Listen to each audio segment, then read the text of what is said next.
Hey everybody, it's Makeda Valletta, also known as the Renaissance Amazon, and right now I am live on my IG page, and I will be saving this and reposting it to my YouTube page, the Renaissance Amazon. So if you follow me in one place and not the other, be sure to follow me in both places, okay? So I hope you all are well. Merry Christmas. I am reporting live from Tulum, Mexico. Oh, hold on one moment. Hold on, I feel like I might have to come back to this video. Something just happened. Okay, hold on a second. Somebody just sent me an important message. Okay, sorry about that. I have a lot going on. Anyhow, I really feel like I should do, before COVID hit, I said I was going to do a travel YouTube page, just about traveling. Talking about certain things, because I'm not big on walking around with cameras and making videos.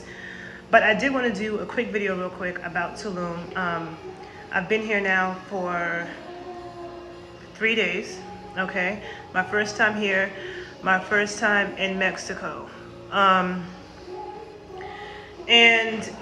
So at first, my first impressions of Tulum when I first came, I felt like it was overpriced, okay?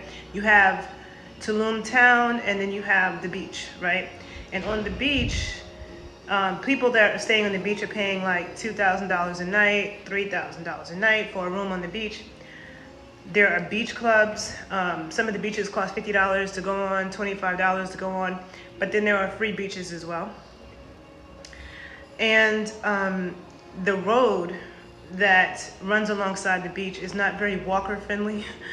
Cabs here are super expensive. Out of all the places that I've been in Central America, not Central America, in Latin, Spanish speaking America. So I've been to Colombia, Costa Rica several times, different parts of Costa Rica. I've been to Cuba 5 times, Puerto Rico, that may be it, right? And usually in those countries, the cab game is on point, the taxis. One thing I love about Colombia is that not only do they have Uber, but they have their own versions of Uber. So there's so many ways that you can get taxis, and it's super cheap in Colombia. You can go it's really far for like $4.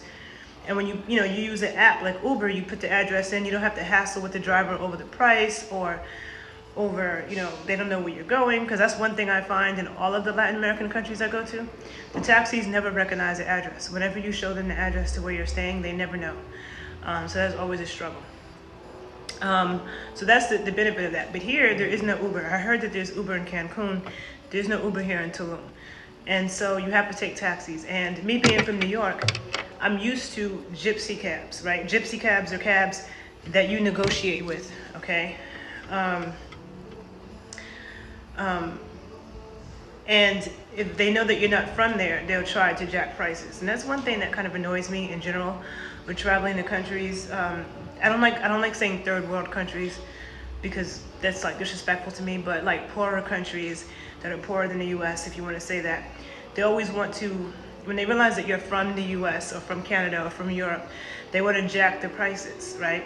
And one thing they don't understand is a lot of us are struggling too. And one of the reasons why we could come to their country is because it's so cheap. They act like, all Americans are rich, or, probably same thing for Canadians and Europeans. Oh, sorry. So in Tulum, that's really bad. The jacking of prices in taxis. And when I say that, I'm saying like taking a taxi 10 minutes could cost you $10, okay? Or $20 to take a 10-minute cab ride in Tulum. In US money, I'm talking about, okay? And it's a very bike friendly though. People here ride bikes a lot. I don't know if I say it's bike friendly. Some places it's bike friendly. I'm not really a bike rider, especially not with cars, because I don't trust cars that much. I like safety, but also being from New York, another city where people are fearless in New York with the bike riding. So if you ride bikes in New York, you could definitely ride bikes in Tulum, right? But I'm not one to want to ride bikes with cars and stuff like that. So the bike thing is not a thing for me. But when I come back here, I might try to get over my bike riding fear and phobia. Maybe. I'm just such a safety person. I may try to get over it, but you can get around easier with bikes. The taxis are expensive, and staying in Airbnbs and hotels that are close to everything is a lot more expensive, okay? Because you have Tulum town, and then you have the beach, right? And the downtown part of Tulum, where there's a lot of indigenous people and natives, it's maybe like, depending on where you are, it could be a 20-minute ride, okay, in the car. So renting a car, that's one thing I will do when I come back, is rent a car, because apparently renting a car could cost like $70 for the week, which is way cheaper than these taxis. When I came into Tulum, when I landed in the Cancun airport, I had a situation that I don't even know if I want to talk about on this video, because I feel like I must be on a list or being watched, but I definitely was almost bribed by the police in Mexico. Definitely tried to bribe me, and if I had had a lot of money, it might have worked, because nobody wants to go to jail in a foreign country. So I definitely had an issue with that. That's never happened to me any place I've ever gone. Definitely had me a little shook. Definitely made me want to get back on the plane and go back to the US, but I didn't, and I'm glad I did. So one thing that I've discovered about Tulum, like when you're on the beach, the restaurant there is super expensive. Like I didn't even look at the menus, but from what I hear, it might be like $50 a plate, maybe on the cheaper side, 20 to 30, right? But if you're downtown Tulum, there are restaurants that are kind of pricey, or like pricey for them, like $12. I'm gonna post some of the stuff that I ate, because what I ate yesterday was an amazing meal, and it definitely would have cost a lot more money in the US. So for Tulum, like I might have paid $19 for it, but it really wasn't that expensive for what they gave me. But if you go on, there are certain side streets where you have Mexicans cooking all kinds of amazing food, okay, on the street. I just stumbled upon that last night, and you can get like a whole bunch of food for like $3 or $4, right? So just like New York City, my hometown, where people can say, oh, New York is so expensive. Yeah, but it depends on where you go. You know what I'm saying? If you come to New York and you're in the most touristy areas, things are gonna be way more expensive. But then if there are other neighborhoods, like in New York, there are places that's $50 a plate. There are places that's $20 a plate. There's places that people are paying $5 to $10. You know, it just depends on where you go. So, so I understand that, being from that kind of city. I love Mexican food, so I'm already partial to Mexican food. I love the love and care that Mexicans put into their food. The fact that they use so many fresh ingredients, and like they have so many sauces, and you know, Mexican food is very rich to me. One of my favorite cuisines. And of course, being in Mexico, like being in Tulum makes me want to travel around Mexico more. Like I want to go to Oaxaca, I'm going to go to Mexico City.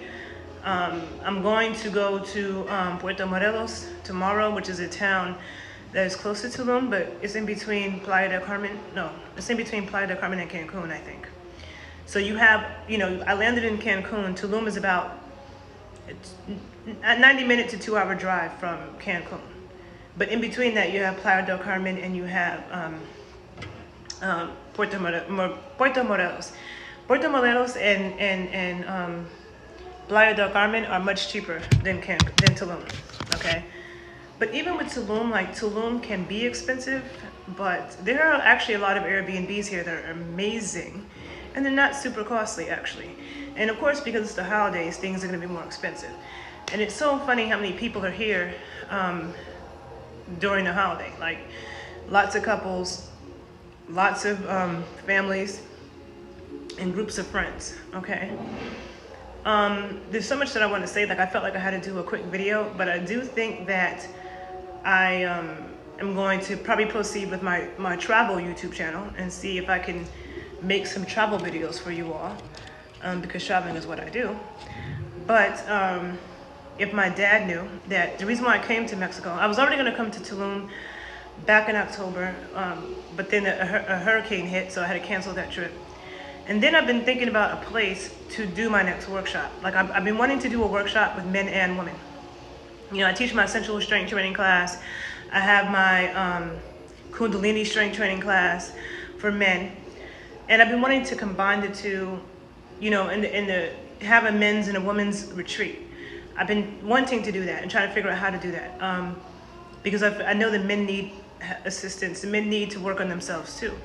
And so I'm not sure if I'm gonna do this male-female thing or if I'm just gonna do a female retreat, but I've been thinking about the perfect location. And I felt like, doing it in Tulum is what I had thought about because of the kind of places that they have available. And so that one of the reasons why I came here was just to check it out first, because I'm like, I'm not gonna teach something someplace and I haven't been there yet. I've taught many workshops in Costa Rica, but I was, thinking about doing it here. And I am leaning towards doing a retreat here in April, around the Easter weekend. And so I'm putting that together and figuring things out. And I will do another video, because I actually don't have a lot of time now, and I need to get some sun on my skin. But I'm gonna do another video from my travel YouTube page where I will talk about exactly how much I spent on certain things, how much I spent on my Airbnbs, and I'll show you, and all of that. Like right now, this Airbnb I'm at now might be like $50 a night, but with all of the fees and everything, it might have came out to like 80. I'm just in this place for one night, but anyhow, I'm not gonna get into all of that. I just wanna make sure I say everything that I came out here to say. It's very diverse here, okay? It's very diverse. There are a lot of Afro-Americans actually who moved to Tulum. A lot of Afro-Americans who are buying rental properties. And that's the thing that's kind of crazy about Tulum. There's so many rental places, like places to stay. I've never been any place with so many places to stay. And at first, I was staying like in the jungle, right? In a place where there are dirt roads. You could barely drive because it's dirt roads and big rocks, and you're driving 2 miles an hour like it's about to tear your car apart. Like, I've actually never experienced anything like it. But even back there's tons of rental places, huge, beautiful complexes with like whole groups of people and all these cars, and it's like in the jungle. Like, you wouldn't even think that was back there. Then you have like in town, there's tons of places. On the beach, there's tons of places. Like, I'm like, it's like crazy. Okay, it's really, really crazy. But I've seen a lot of cool looking black people. It's a diverse mixed group of people. I have mad love for Mexicans, okay? Mi familia mexicana, mad love for them. Because Mexicans are, to me, are good people. You know what I'm saying? Like, I haven't had, there's no point when I felt like I was in danger, except in the airport when I had to deal with the police in a situation that I dealt with. And people talk about police corruption in the US. Police corruption is a problem all over the world, and that's what I'm always trying to tell people. And police corruption to me is worse in some other countries, okay? And the same way you wouldn't buck at the police. I don't know if you've been to Cuba or Colombia or Jamaica, but I'm sure you wouldn't buck at those police like people do with the US police, because they're even scarier. Even the female cops look like they'll fuck you up, like dead ass. So,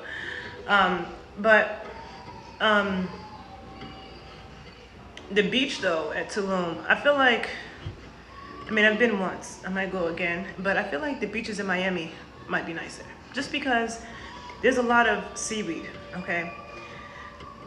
And I've never seen so much seaweed in the water that's like all around your ankles and wrapping all around you, and it's all over the sand.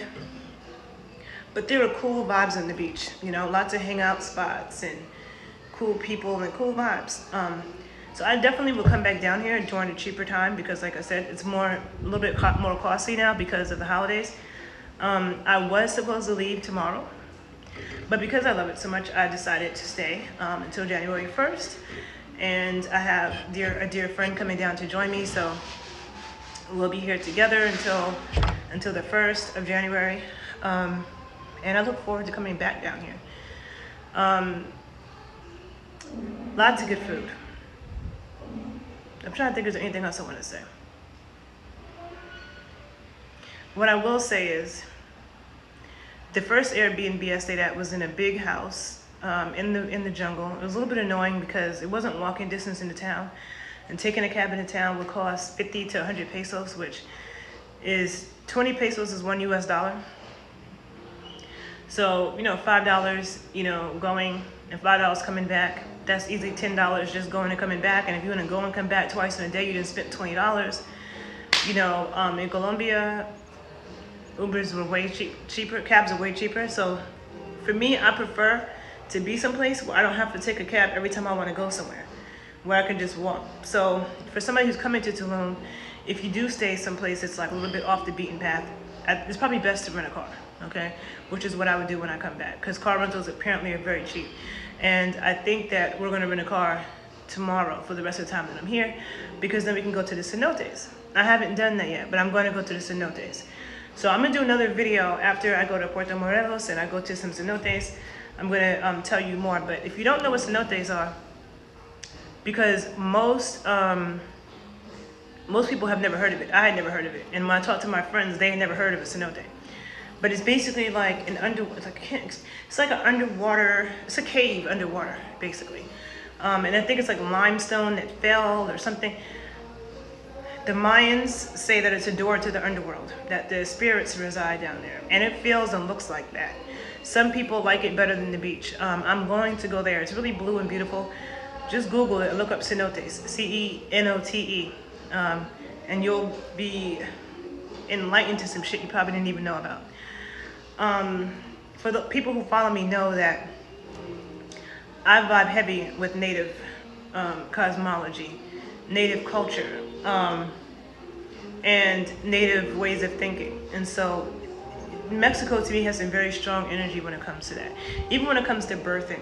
Like if you notice, like Mexican, and unless I'm missing something, Mexican women don't seem like they have any issues in childbirth. They have babies 1, 2, 3, 4, 5. They never have like even 2. They be having like 4 and more. Yeah, kids, And they seem like they have no problems. But there's a lot of birthing knowledge in Mexico that I feel like that Mexico has. And so yesterday I was in this like tourist shop, and I saw all of these. I would show you. I'm gonna post some pictures on Instagram, but it was like some highly erotic. It was like carved wooden statues that had these highly erotic sexual positions. Okay, and the nipples were emphasized, the balls were emphasized, the penis, the balls, the nipples, the vagina, the opening of it, all of that was seriously emphasized in these statues. You had the woman riding the dude. You had like the woman going down on the dude. And these are pre-colonial indigenous art with headdresses and, and if anybody's ever seen my videos about sacred sexuality and erotic art, I talk about this. Erotic art is something you see all throughout the world, okay? In every single continent, including the US. You have, in caves in Utah and California, there are drawings etched in stone, erotic positions, okay? Associated with the cosmology, associated with the hunt, associated with the stars. And the same thing is true everywhere. You find these really, sexual positions and eroticism in ancient art, pre-colonial. That means before they came with the Bible and their religion and their patriarchy, telling people that they should be ashamed of sex. Indigenous people had way more sex and saw it differently than we do, okay? Because a lot of people now, they're affected by patriarchal religions, whether it's Christianity, Judaism, and Islam. Whether they want to be or not, it dictates that. It has put so much shame in people when it comes to sex and sexuality. So I absolutely love those statues. I probably will post some pictures online so you can see. Because I like to collect things like that when I go different places. I got some stuff like that in Colombia where they weren't in sexual positions, but they were male and females, and they were in certain positions by themselves, and the vaginas, the nipples, the penis was all emphasized. So that was really, really cool. Another thing I love about Mexico in general, lots of really good quality products. Like, I didn't bring it out here.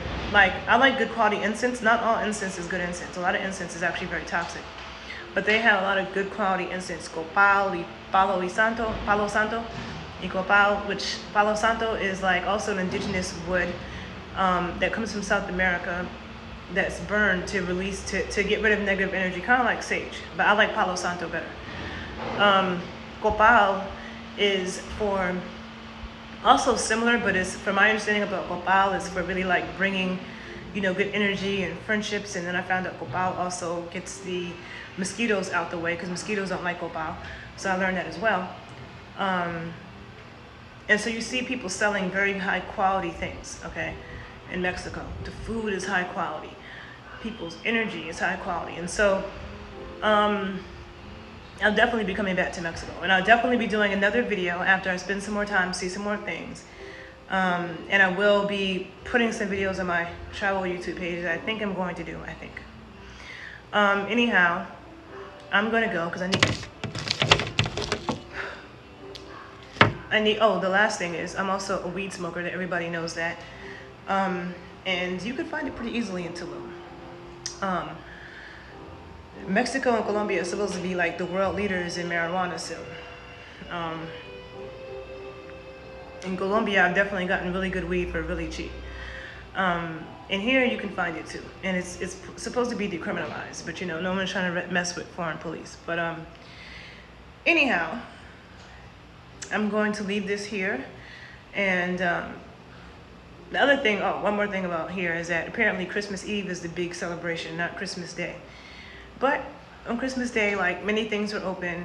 Unlike my hometown of New York City, on Christmas Day, like, everything is closed. Like, people aren't trying to cater to tourists. Like, everything is really closed.